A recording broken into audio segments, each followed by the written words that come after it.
பொன்னியின் செல்வன் ஐந்தாம் பாகம் தியாகச் சுடர். அத்தியாயம் 48.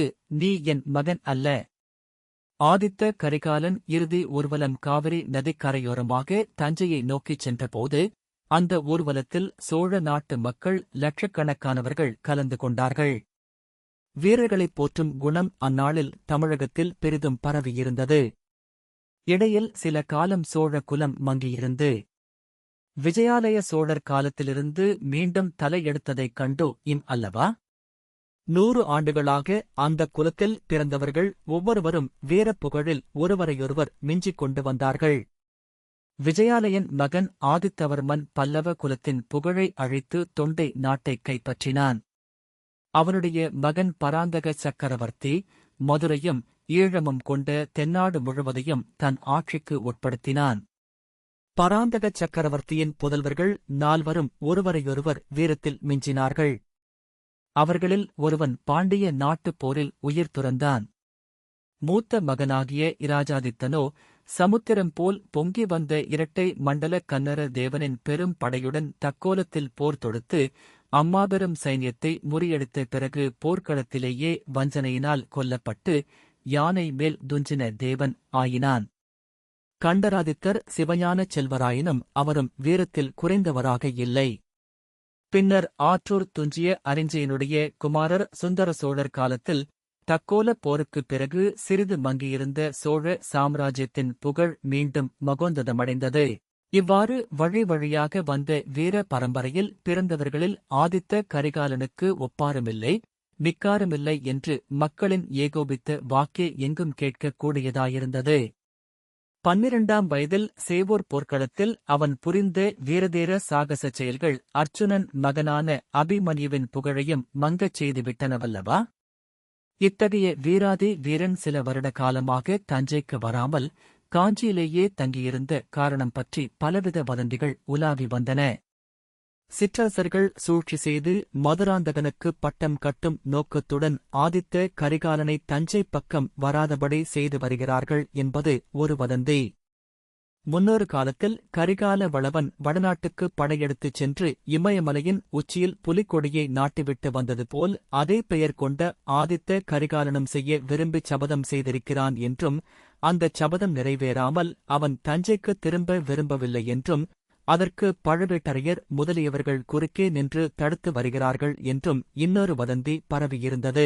எனவே திடீர் என்று ஒரு நாள் ஆதித்த கரிகாலன் இறந்து விட்டான் என்றும் சம்புவரையரின் மாளிகையில் வஞ்சனையினால் கொல்லப்பட்டான் என்றும் செய்தி பரவவே சோழ நாட்டு மக்களின் உள்ள கிளர்ச்சி எப்படி இருந்திருக்கும் என்று சொல்ல வேண்டியதில்லை அல்லவா?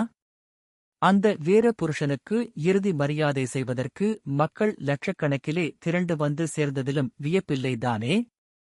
ஊர்வலம் தஞ்சையை அணுகியபோது ஜனக்கூட்டம் ஜனவரி சமுத்திரமாகவே ஆகிவிட்டது. தஞ்சை நகர மக்களும் தஞ்சை கோட்டையைச் சுற்றிலும் சூழ்ந்திருந்த தென் திசை படை வீரர்களும் கூட்டத்தோடு கூட்டமாக சேர்ந்துவிட்டார்கள். அவர்களையெல்லாம் கோட்டைக்குள் அனுமதித்தால் பல விபரீதங்கள் நேரிடலாம் என்று முதன் மந்திரி அநிருத்தர் எச்சரித்ததின் பேரில் துயரக் கடலில் மூழ்கியிருந்த சக்கரவர்த்தியும் அவருடைய குடும்பத்தாரும் கோட்டைக்கு வெளியிலேயே வந்துவிட்டார்கள். சுந்தர சோழரை பார்த்ததும் அந்த மாபெரும் கூட்டத்தில் ஒரு பேரிரைச்சல் எழுந்தது. சோழ நாட்டைச் சுந்தர சோழர் அரசு புரிந்தபோது ஹா என்ற சத்தமே கேட்டதில்லை என்று சிலா சாசனங்கள் சொல்லுகின்றன. ஆதித்த கரிகாலரின் மரணத்துக்கு முன்னால் குடிகொண்டிருந்த நிலைமை அச்சிலா சாசனங்களில் பொறிக்கப்பட்டிருக்கிறது. இன்றைக்கோ ஹா ஹா ஐயையோ என்ற சத்தங்கள் லட்சக்கணக்கான குரல்களில் எழுந்தன. அபிமன்யுவை பறிகொடுத்து அர்ச்சுனனுடைய நினைவு அநேகருக்கு வந்தது. ஆனால் அபிமன்யுவோ பகைவர் கூட்டத்துக்கு மத்தியில் தன்னந்தனியாக நின்று அசகாய சூரத்தனங்கள் செய்துவிட்டு உயிரை விட்டான். இங்கேயோ ஆதித்த கரிகாலன் மதுராந்தகனின் மண்ணாசையினாலும் சிற்றரசர்களின் அதிகார வெறியினாலும் சூழ்ச்சிக்கு ஆளாகிக் கொல்லப்பட்டான். மக்களின் மனத்தில் குடிகொண்டிருந்த இந்த எண்ணத்தை உறுதிப்படுத்தும் காரியங்களும் வெளியில் நடந்தன. ஆதித்த கரிகாலனுடைய சடலம் தஞ்சை கோட்டைக்கு வெளியே எல்லோரும் வந்து பார்க்கும்படியாக வைக்கப்பட்டிருந்தது. அனைவரும் வந்து பார்த்து கண்ணீர் விட்டு போனார்கள். ஆனால் மதுராந்தகர் மட்டும் வரவில்லை, பழுவேட்டரையர்களும் வரவில்லை. பழுவேட்டரையர்கள் தங்கள் நண்பர்களை சைன்யங்களுடன் ஒன்று சேர்த்துக் கொண்டிருக்கிறார்கள் என்று வதந்தி பரவவும் ஆரம்பித்திருந்தது. எனவே ஆதித்த கரிகாலருக்கு வீரமரணத்துக்குரிய முறையில் ஈமச் சடங்குகள் நடந்து சக்கரவர்த்தியின் குடும்பத்தினர் தஞ்சை கோட்டைக்குள் பிரவேசித்த பிறகும் ஜனக்கூட்டம் விரைவாக கலையவில்லை. மதுராந்தகன் வீழ்க, பழுவேட்டரையர்கள் வீழ்க என்னும் கோஷங்கள் முதலில் இலேசாக எழுந்தன. நேரமாக ஆகஸ்ட் இந்த கோஷங்கள் பலம் பெற்று வந்தன. திடீரென்று ஜனக்கூட்டத்தில் ஒரு பகுதியினர் கோட்டைக் கதவுகளை இடித்து மோதித் திறந்து கொண்டு தஞ்சை நகருக்குள் பிரவேசித்தார்கள். முதலில் அவர்கள் பழுவேட்டரையர்களின் மாளிகைக்குச் சென்றார்கள். வெளியிலே நின்று பழுவேட்டரையர்கள் வீழ்க என்று சத்தமிட்டார்கள். முதன் மந்திரி அநிருத்தரின் கட்டளையின் பேரில் வேளக்காரப் படை வீரர்கள் ஜனங்களை கலைந்து போகச் செய்ய நேர்ந்தது. இதற்கிடையில் மதுராந்தக தேவன் அநிருத்தரின் வீட்டில் ஒளிந்து கொண்டிருக்கிறான் என்பதாக ஒரு வதந்தி பரவியது. ஜனங்கள் அநிருத்தரின் வீட்டைப் போய்ச் சூழ்ந்து கொண்டார்கள். எங்கே அந்த பேடி மதுராந்தகன்? வெளியே வரச் சொல்லுங்கள் மதுராந்தகனை என்று கத்தினார்கள். அச்சமயம் உண்மையாகவே மதுராந்தகன் அநிருத்தரின் வீட்டுக்குள்ளிருந்தான். வெளியிலே ஜனங்களின் கூக்குரலைக் கேட்டுவிட்டு அவன் நடுநடுங்கினான். அநிருத்தரைப் பார்த்து, முதன் மந்திரி, என்னை எப்படியாவது கோட்டைக்கு வெளியே அனுப்பிவிடுங்கள். இரகசியச் சுரங்க வழியாக அனுப்பிவிடுங்கள். என்னை ஆதரிக்கும் நண்பர்களுடனே நான் போய் சேர்ந்து கொள்கிறேன். இந்த உதவியைத் தாங்கள் செய்யும் பட்சத்தில் நான் சோழ சிம்மாசனத்தில் ஏறும்போது தங்களையே முதன் மந்திரியாக வைத்துக் கொள்ளுவேன் என்று சொன்னான். ஐயா, சிங்காசனம் ஏறுவதைப் பற்றி இப்போது ஏன் பேச வேண்டும்? இன்னும் சுந்தர சோழர் சக்கரவர்த்தி உயிருடன் இருக்கிறாரே என்றார் முதன் மந்திரி அநிருத்தர். சுந்தர சோழர் தம் குமாரனுக்கு ஈமக் கடன் செய்துவிட்டு திரும்பி வந்ததை நீங்கள் பார்க்கவில்லையா? அவர் முகம் எவ்வாறு பேயெடுத்தது போலிருந்தது என்பதை கவனிக்கவில்லையா? நான் இந்த மச்சு மேடையிலிருந்து பார்த்துக் கொண்டிருந்தேன். அதிக காலம் இனி உயிரோடு இருக்க மாட்டார். அருள்மொழிவர்மனாவது நானாவது சிங்காதனம் ஏறி இந்த ராஜ்யத்தை ஆள வேண்டும்.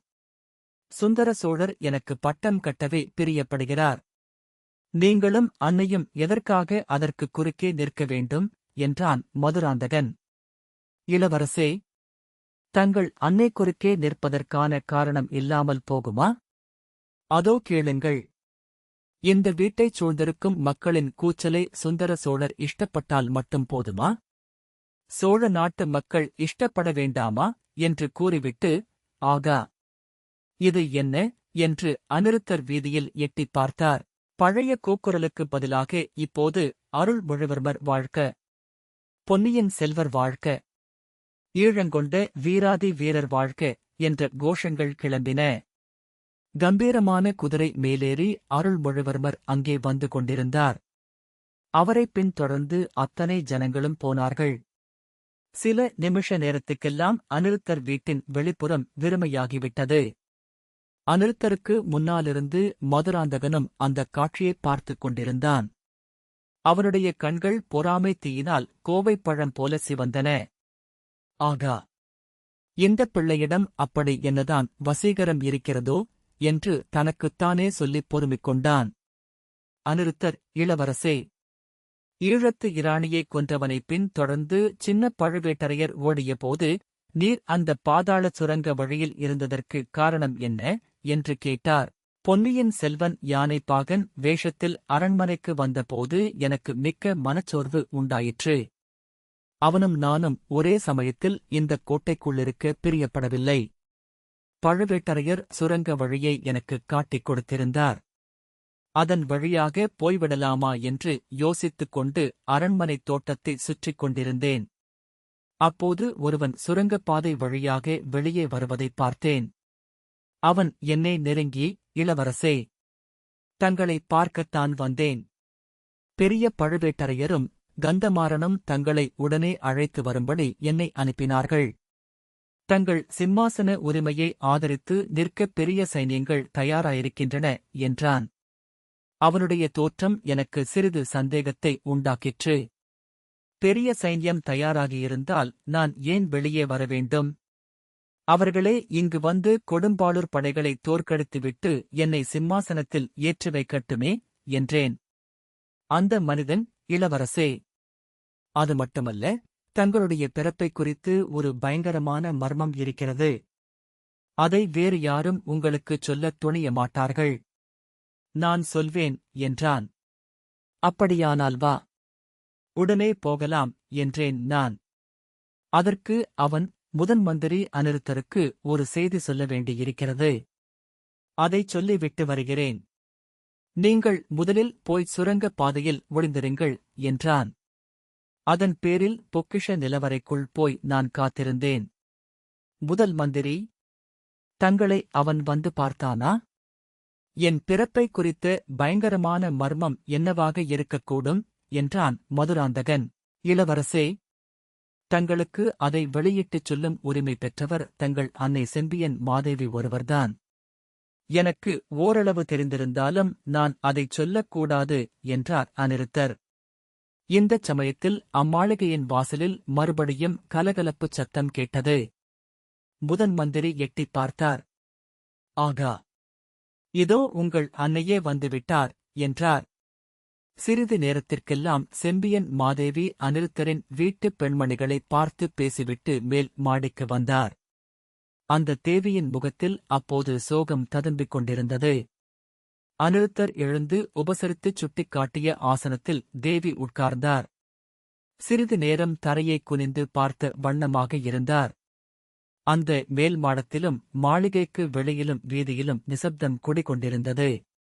பின்னர் செம்பியன் மாதேவி மதுராந்தகனையும் அநிருத்தரையும் ஒரு முறை பார்த்துவிட்டு, ஐயா, என் கணவர் என் தலைமீது இந்த பாரத்தை சுமத்திவிட்டு மேற்றிசைக்கு எழுந்தருளிவிட்டார். தவறு செய்தது என்னவோ நான்தான். ஆனால் அவர் இச்சமயம் இருந்திருந்தால் நான் இவ்வளவு துன்பப்பட நேர்ந்திராது என்றாள். அப்போது மதுராந்தகன் கண்களில் கோபக்கனல் பறக்க, நீ ஏன் இப்படி வேதனைப்படுகிறாய்? ஏன் அடிக்கடி என் தந்தையின் பெயரை எடுக்கிறாய்? தஞ்சாவூர் சிம்மாதனத்தில் நான் ஏறப்போவதென்னமோ நிச்சயம். அதற்குத் தடையாக இருந்தவர்களில் ஒருவன் இறந்து போனான். அருள்மொழிவர்மனோ என்னைவிட வயதில் சிறியவன். நான் உயிரோடு இருக்கும்போது அவனுக்கு ஒரு நாளும் பட்டம் கட்ட மாட்டார்கள். நீ மட்டும் குறுக்கே நில்லாமல் கருணை செய்ய வேண்டும். அம்மா, பெற்ற பிள்ளைக்கு துரோகம் செய்யும் அன்னையைப் பற்றி யாராவது கேள்விப்பட்டதுண்டா? சிவபக்த மணியாகிய நீ ஏன் எனக்கு துரோகம் செய்யப் பார்க்கிறாய் என்றான். என் குழந்தாய், பெற்ற பிள்ளைக்குத் தாய் விரோதமாக இருப்பது பயங்கரமான துரோகம்தான். ஆனால் என் கணவர் எனக்கு அவ்விதம் கட்டளையிட்டுச் சென்றிருக்கிறார். அவருடைய கட்டளையை நிறைவேற்றுவது என் கடமை. சொல்லுகிறேன் கேள். மண்ணாசை ரொம்ப பொல்லாதது. ராஜ்யத்தின் மேல் ஆசை அதைவிடக் கொடியது. தலையிலே முடிசூட்டிக் கொண்டிருப்பவர்களைப் போல் இவ்வுலகத்தில் கவலைக்குள்ளாகிறவர்கள் வேறு யாருமில்லை. சிங்காதனத்தில் வீற்றிருப்பவர்களைப் போல் மன அமைதியின்றிச் சங்கடப்படுபவர்களும் யாரும் இல்லை. தலையிலே கிரீடம் வைத்துக் கொண்டிருந்த காரணத்தினால் அல்லவா வீரபாண்டியன் உயிரைவிட நேர்ந்தது? பூலோக ராஜ்யத்தைக் காட்டிலும் எவ்வளவோ மடங்கு மேலானது சிவலோக சாம்ராஜ்யம். நாம் இந்த ஊரை விட்டே போய்விடுவோம் வா. க்ஷேத்திர தரிசனம் செய்து கொண்டு கைலயங்கிரி வரையிலே போவோம்.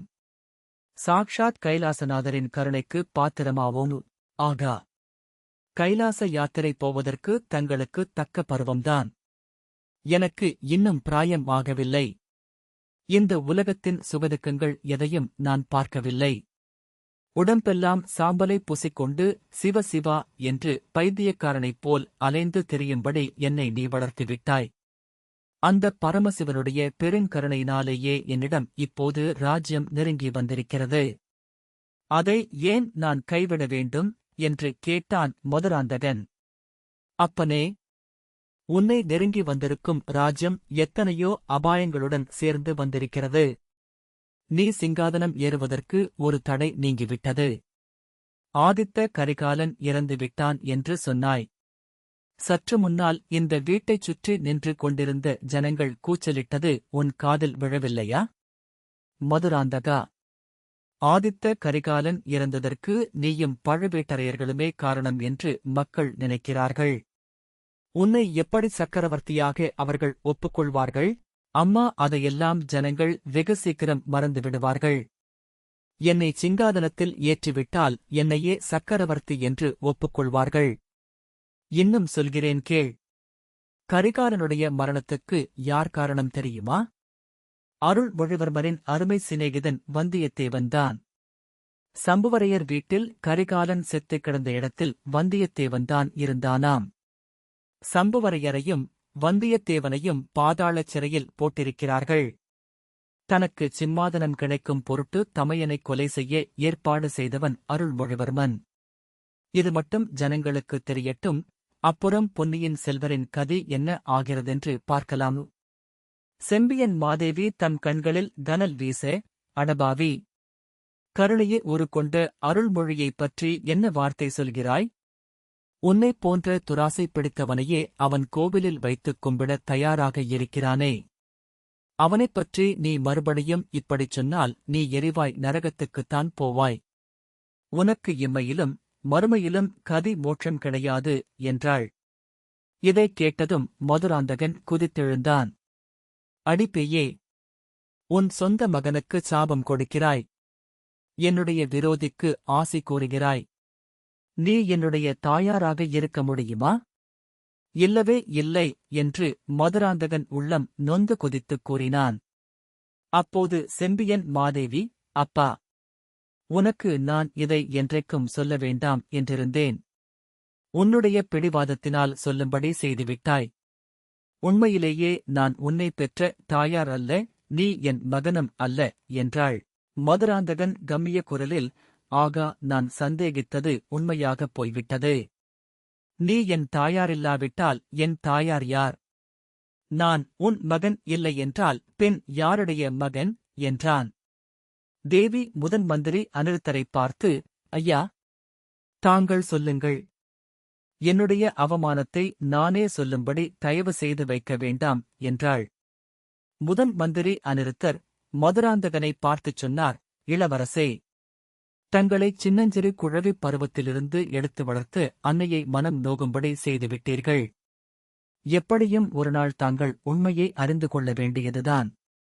இப்போதே அதைத் தெரிந்து கொள்ளுங்கள். செம்பியன் மாதேவிக்கு கல்யாணமான புதிதில் தன் வயிற்றில் ஒரு குழந்தை பிறக்க வேண்டுமென்றும் அக்குழந்தை சோழ சாம்ராஜ்யத்தின் சக்கரவர்த்தியாக வேண்டுமென்றும் ஆசை இருந்தது. அவள் கர்ப்பந்தரித்து குழந்தை பேற்றை எதிர்பார்த்துக் கொண்டிருந்த சமயத்தில் அவருடைய கணவர் வெளியூருக்குச் சென்றிருந்தார். அதே சமயத்தில் அதே காலத்தில் அக்காலும் தங்கையுமான 2 ஊமை ஸ்திரீகள் அரண்மனைத் தோட்டத்தில் குடியிருந்தார்கள். அவர்களில் ஒருத்தி கர்ப்பந்தரித்து குழந்தை பேற்றை எதிர்பார்த்துக் கொண்டிருந்தாள். செம்பியன் மாதேவி க்ஷேத்திராடனம் சென்றிருந்த போது அனாதையாக காணப்பட்டு அந்த கர்ப்பஸ்திரியை அழைத்து வந்திருந்தாள். அவளுடைய சகோதரி தஞ்சாவூருக்கருகில் இருக்கிறாளென்று கேள்விப்பட்டு கர்ப்பஸ்திரிக்கு உதவி செய்வதற்காக அவளை வரவழைத்துக் கொண்டிருந்தாள். செம்பியன் மாதேவிக்கு குழந்தை பிறந்தது. முதன் மந்திரி அநிருத்தர் ராஜ்யத்துக்கு பிள்ளை பிறந்திருப்பதன் பொருட்டு வாழ்த்துக் கூற வந்தார். அப்போது செம்பியன் மாதேவி கண்ணீர் விட்டு கோவென்று அழுதாள். பிறந்த குழந்தை உயிரில்லாமல் அசைவற்று கட்டையைப் போல் கிடந்தபடியால் அவ்வாறு அவள் துக்கப்பட்டாள். ஐயா, என் கணவன் வந்து கேட்கும்போது நான் என்ன பதில் சொல்வேன் என்று விம்மி எழுதாள். அவளுடைய துயரத்தைக் கண்டு பொறுக்க முடியாமல் அநிருத்தர் ஒரு யோசனை கூறினார். தோட்டத்தில் குடியிருந்த ஊமைப் பெண்ணுக்கு ஓர் ஆணும் ஒரு பெண்ணுமாக 2 குழந்தைகள் பிறந்திருப்பதை அவர் அறிந்திருந்தார். அந்த ஊமைப் பெண்ணிடம் சென்று குழந்தைகளை அங்கேயே விட்டுவிட்டுப் போய்விட்டால் அவர்கள் அரண்மனையில் வளர்வார்களென்று ஜாடையினால் தெரிவித்தார். அந்த ஊமைப் பெண் வெறிபிடித்த பைத்தியக்காரி போல் இருந்தாள். முதலில் அவள் குழந்தைகளைக் கொடுக்க மறுத்தாள். சற்று நேரம் கழித்து குழந்தைகளை விட்டுவிட்டு ஓடியே விட்டாள். உடனே அநிருத்தர் அவளுடைய தங்கையைக் கொண்டு ஆண் குழந்தையைச் செம்பியன் மாதேவியிடம் கொண்டுவிடச் செய்தார். உயிரின்றிக் கட்டை போல் இருந்த குழந்தையை ஒருவருக்கும் தெரியாமல் கொண்டு போய் புதைத்துவிடும்படி ஊமைத் தங்கையிடம் கொடுத்தனுப்பிவிட்டார். மற்றொரு பெண் குழந்தையை தன்னுடைய வீட்டுக்கு எடுத்துச் சென்று அங்கிருந்த தன்னுடைய சீடன் ஆழ்வார்க்கடியானிடம் கொடுத்து பாண்டிய நாட்டுக்கு அனுப்பி வைத்துவிட்டார். இவ்விதம் குழந்தை மாற்றம் செய்தது செம்பியன் மாதேவியின் உள்ளத்தில் உறுத்திக் கொண்டே இருந்தது. ஒரு நாள் கண்டராதித்த தேவரிடம் உண்மையை ஒப்புக்கொண்டு விட்டாள். அந்த மகான், அதனால் பாதகமில்லை. பெண்ணே, யார் வயிற்றில் பிறந்த குழந்தையாக இருந்தால் என்ன? சிவபெருமான் அளித்த குழந்தைதான். உன் வயிற்றில் பிறந்த குழந்தையைப் போலவே வளர்த்து வா. ஆனால் வேறு குலத்தில் பிறந்த பிள்ளை சோழ சிங்காதனத்தில் ஏறக்கூடாது. அப்படிச் செய்வது குலத்துரோகமாகும். ஆகையால் சிறு பிராயத்திலிருந்தே இவனை சிவ பக்தனாகும்படி வளர்த்து வருவோம். சோழ சாம்ராஜ்யம் வேண்டாம், சிவபக்தி சாம்ராஜ்யமே போதும் என்று இவனே சொல்லும்படி வளர்ப்போம். ஆனால் எந்த காரணத்தை முன்னிட்டும் இவனை தஞ்சாவூர் சிங்காதனத்தில் ஏற்றி வைப்பதற்கு மட்டும் நாம் உடந்தையாக இருக்கக்கூடாது. அந்தச் சந்தர்ப்பம் வரும்போது நான் உயிரோடு இல்லாவிட்டாலும் நீ உறுதியுடனிருந்து சோழர் குலத்தைக் காப்பாற்ற வேண்டும் என்று கேட்டுக்கொண்டார். மதுராந்தகா, நீ கண்டராதித்த தேவருடைய புதல்வனுமல்ல, செம்பியன் மாதேவி வயிற்றில் பிறந்த பிள்ளையுமல்ல, ஊர் சுற்றித் திரிந்த அனாதை ஊமைப் பெண்ணின் மகன். உன்னை இந்த தேவி தம் சொந்தக் குழந்தையை விட 100 மடங்கு அதிகமாக சீராட்டிப் பாராட்டி வளர்த்து வந்தார். இப்போது அவருடைய கருத்துக்கு மாறாக நடக்காதே. தேவி சொல்வதைக் கேள், அதனால் உனக்கு நன்மையே விளையும் என்றார் அநிருத்தர்.